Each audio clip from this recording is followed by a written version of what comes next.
le banc pèse toujours sur la partie, ou positivement ou négativement. Parce qu'aujourd'hui, le rugby se joue... alors, je ne sais pas si c'est bien ou pas bien, mais en tout cas, on use de la règle tous autant que nous sommes, mais le rugby se joue à 23. Et ta préparation, souvent, se fait à 28, 30 joueurs.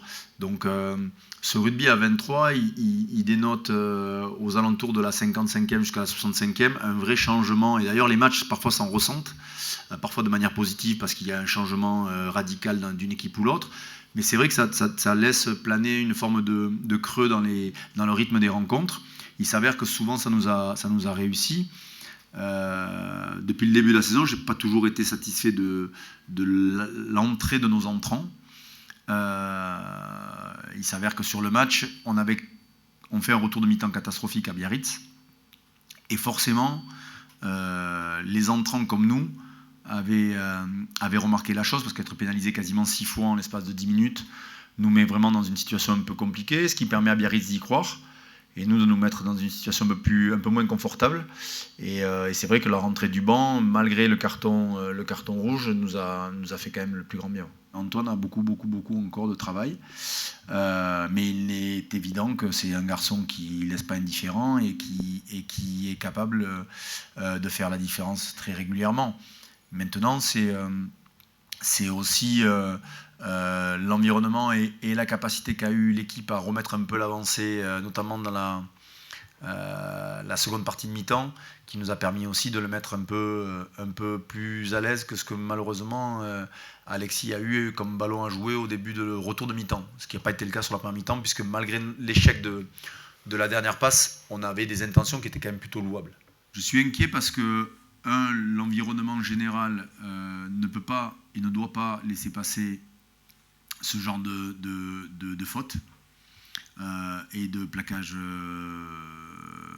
dangereux dès l'instant qu'il y a des circonstances pas atténuantes ou aggravantes. Après, oui, je suis inquiet parce que Joe, c'est sa fin de carrière, que à cet âge-là, tu as envie de compter et de prendre du plaisir sur le terrain, et que malheureusement, ces petits pépins physiques avaient retardé son retour, et que là, je crois qu'il a mis beaucoup d'envie, et c'est plus de l'envie qu'une agression. Malheureusement, les conséquences pour le jeune talonneur de Biarritz sont quand même graves, donc on va tout faire bien sûr pour défendre notre joueur et défendre Joe, parce que c'est quelqu'un, vous le savez, qu'on apprécie et qui le mérite. Mais il y a malgré tout un geste qui doit petit à petit ne plus arriver dans ce sport, parce que sinon on aura des pépins graves. Même si, encore une fois, sur le geste de Joe, il y a des circonstances qui font que c'est le bras, en essayant de l'enserrer, qui malheureusement finit dans la tête du joueur de Biarritz.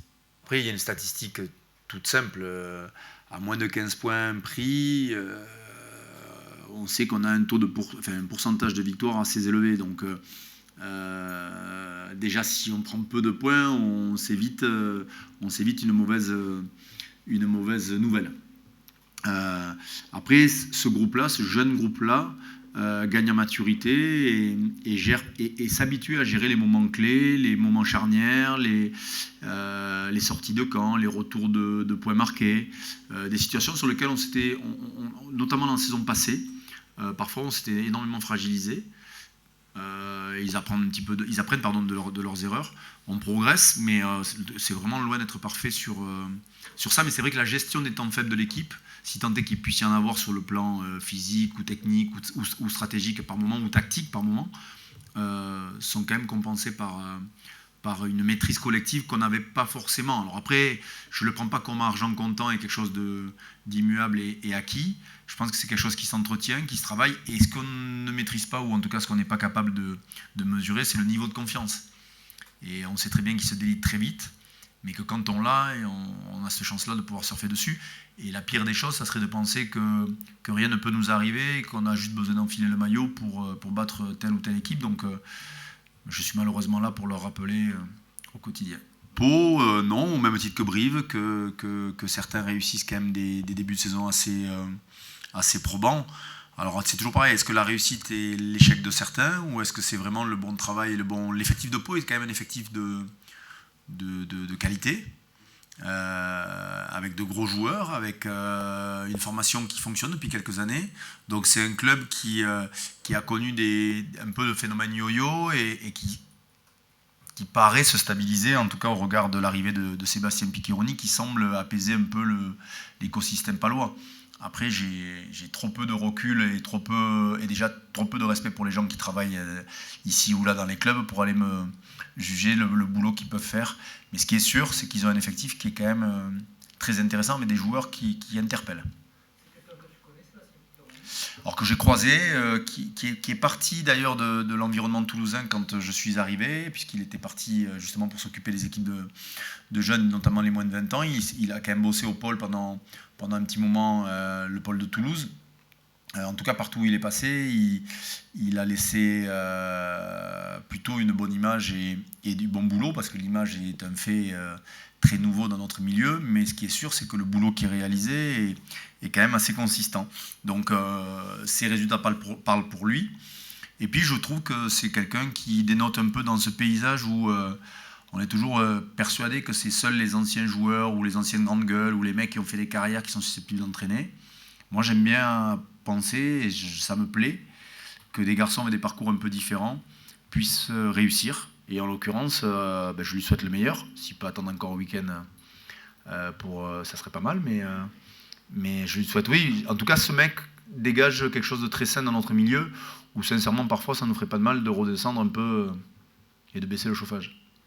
Mais une équipe avec plusieurs facettes, plusieurs visages, selon les compositions aussi. Il y avait des joueurs assez incroyables sur leur performance individuelle. Et puis un petit peu de flottement au début lié au retour un peu tardif de leur charnière. Et puis c'est vrai que la charnière Le Bail Ashtoy pèse beaucoup dans les débats, un peu comme pas mal d'équipes qui ont des numéros 10 ou en tout cas qui prennent beaucoup le jeu à leur compte. Et qui donc, quand ils sont bien et en forme, créent des situations favorables pour leurs équipes. Voilà, c'est une équipe qui n'a pas encore complètement donné tout ce qu'elle pouvait faire sur le plan offensif, mais on sent une équipe solidaire, on les sent costauds sur les bases. Après, Pau a toujours été, depuis quelques saisons maintenant, une équipe difficile à manœuvrer, et particulièrement ici. Donc, on est averti, et notre niveau de vigilance ne doit pas être bas, parce que au regard de ce qu'on a vécu la saison passée, on s'est retrouvé dans des situations un peu confortables quand on nous annonçait des matchs faciles. Alors c'est conforme à mes attentes sur l'état d'esprit et le comportement de manière évidente. Sur le rugby, il y a du boulot. Il y a du boulot encore parce que les repères collectifs que l'on a sont, je pense, différents de ce qu'il avait pu connaître par le passé. La manière de fonctionner aussi en termes d'autonomie et d'initiative est aussi quelque chose qui change un peu. Et puis son nouveau statut aussi, qui s'est pelé et gagné avec l'équipe de France cet été. Mais son nouveau statut lui confère aussi des obligations au regard de l'émulation qu'il y a au poste de troisième ligne au club. Donc les places vont être chères. Reinhard Telstadt rentrera dans une dizaine de jours, puisqu'il n'avait pas coupé depuis la finale de juin. Donc une fois que tout le monde sera là, les places vont être chères, et il faudra en tout cas qu'Anthony, comme les autres, soit à son meilleur niveau pour pouvoir jouer chez nous. Mais François Cros, vous le connaissez, c'est un mec qui est là depuis 5-6 ans, qui est un international en puissance et qui, à chacune de ses sorties, nous montre que c'est un joueur de club devenu de classe internationale. J'espère juste qu'il aura la possibilité de pouvoir enchaîner au niveau international, parce qu'il a connu des blessures qui l'ont un peu freiné. Mais ouais, c'est un excellent coéquipier.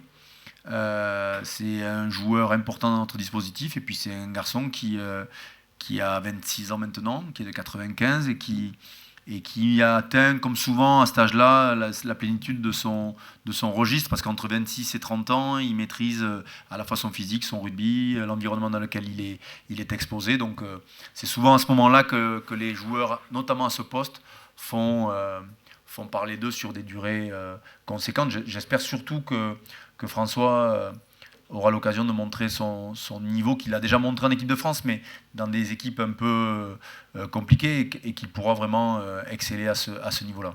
Oh, c'est un mec qui a toujours une ouverture d'esprit un peu différente. Ouais, ça, c'est une vraie on milite beaucoup pour que nos garçons, nos joueurs soient en mesure d'avoir des centres d'intérêt différents. Et François en est le parfait exemple. Voilà, et ça lui permet aussi de s'éveiller aussi à d'autres choses, puis d'éveiller les consciences aussi de nos joueurs sur l'hygiène importante pour des sportifs de haut niveau autour des pieds. Ça peut prêter à sourire, mais c'est pas rien, c'est quelque chose d'important. Et donc François a mis tout le monde en éveil, et voilà, donc c'est quelqu'un qui compte vraiment dans le dispositif, et c'est quelqu'un de différent parce qu'il a mené des études de bon niveau et avec sa carrière professionnelle de rugbyman. Mais ouais, c'est quelqu'un qui est en quête permanente de progresser, de s'informer et d'échanger. Il y a parfois des turnovers subis, des turnovers anticipés, et puis je le dis assez souvent, mais on ne tourne pas pour tourner au Stade Toulousain, on ne se fait pas plaisir à faire jouer les uns et les autres, il faut qu'il y ait toujours une volonté ou de développement, ou de confirmation, ou de besoin, mais dans tous les cas, on ne donne rien à personne, si ce n'est la possibilité de conserver, je l'espère, une équipe performante de week-end en week-end. Après, on sait très bien qu'en fonction du calendrier, parfois, vous êtes amené à faire des choix ou des rotations qui peuvent être un peu plus marqués que d'autres week-ends, mais dans l'absolu, quand on dispose des joueurs, on essaie déjà de les mettre dans les meilleures dispositions pour qu'ils aient des performances à la hauteur de ce qu'on souhaite, et deux, après, qu'ils aient une émulation à l'intérieur même du groupe qui permet à cette équipe d'être meilleure. Ce qui fait que les équipes sont bonnes et que les joueurs continuent à progresser, c'est l'émulation, c'est même de son effectif. Et en tout cas, nous, sur certains postes, on a beaucoup d'émulation. Sur d'autres, un peu moins, malheureusement, avec les départs et les arrêts de la saison dernière. Donc oui, j'espère qu'on aura la possibilité de ne pas trop subir la trêve internationale, même si je suis quand même assez inquiet sur le nombre de joueurs qui seront amenés à partir. Jusqu'à la 8e semaine, c'est-à-dire pas plus tard que la semaine avant Biarritz, jusqu'à la 8e semaine, on était dans le paradoxe d'avoir 8 semaines de préparation et 5 matchs à jouer.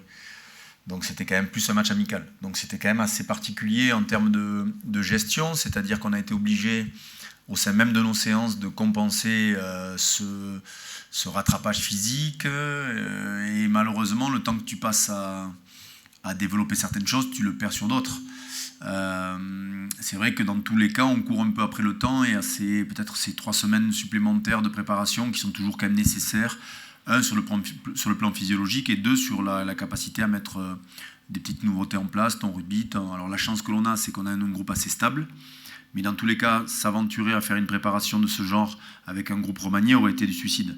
Donc il fallait vraiment qu'on maîtrise nos ressources, nos forces, aussi nos faiblesses, qui parfois rejaillissent, même discrètement, mais elles rejaillissent assez régulièrement. Donc il faut qu'on continue de travailler. Ouais. Mais cette préparation, elle est quand même assez particulière, et j'ai encore du mal à être à la J6, alors que la semaine prochaine, on sera qu'à 10 semaines ensemble, et j'ai l'impression qu'on est parti depuis 4 mois déjà. Sur le WhatsApp des joueurs, je crois qu'il y a une vingtaine ou une trentaine de joueurs qui assistent à la finale dimanche, donc ils sont plutôt... il faudra que je décale peut-être mon entraînement du lundi matin en cas de victoire, mais parce qu'ils ont tendance à être festifs pour eux, mais aussi festifs pour les autres. Donc on a une relation... malheureusement, on ne les a pas beaucoup vus parce qu'ils ont beaucoup joué à l'étranger et très peu ici, pour des raisons sanitaires. Sylvain Houlès est un coach très reconnu et qui fait un boulot incroyable. Et on a déjà fait, je pense que vous aviez peut-être assisté à un, mais on a fait une paire, 3 ou 4 entraînements avec eux, où on a mixé des choses qui étaient hyper intéressantes.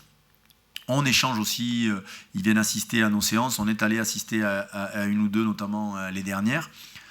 Moi je trouve ça bien, tu ne peux pas être amoureux du sport en général et pas apprécier que l'équipe nos colocataires puissent jouer une finale. Puis ça serait bien qu'ils accèdent au haut niveau, ou en tout cas au niveau majeur chez eux, ce qui nous permettrait encore de voir plus de beaux matchs ici et de confrontations, notamment entre les Dragons et le Théo. J'espère que ça aura lieu rapidement, mais voilà, c'est quand même... Le 13 est quand même aussi, et nous on est complexe, pour pas dire parfois compliqués. Mais le 13 sont pas mal aussi. Hein. Nos amis du 13, pour les suivre, parfois bon.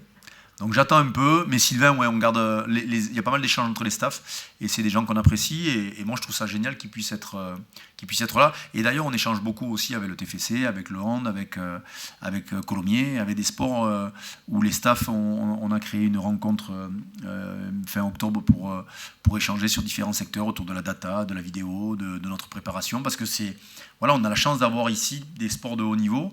Et autant profiter de ce mix-là pour continuer à progresser et à s'éveiller, parce que le 13 nous a amené pas mal de choses il y a quelques temps. J'avais pas mal échangé avec voilà, pas mal de gens du 13. Sean Edwards en est issu, en est quelqu'un qui vient de là, de ce sport-là. Et je crois qu'on a toujours souvent beaucoup appris. Et donc, voilà, on garde les liens, oui. Et on est très attentif à ce qui leur arrive.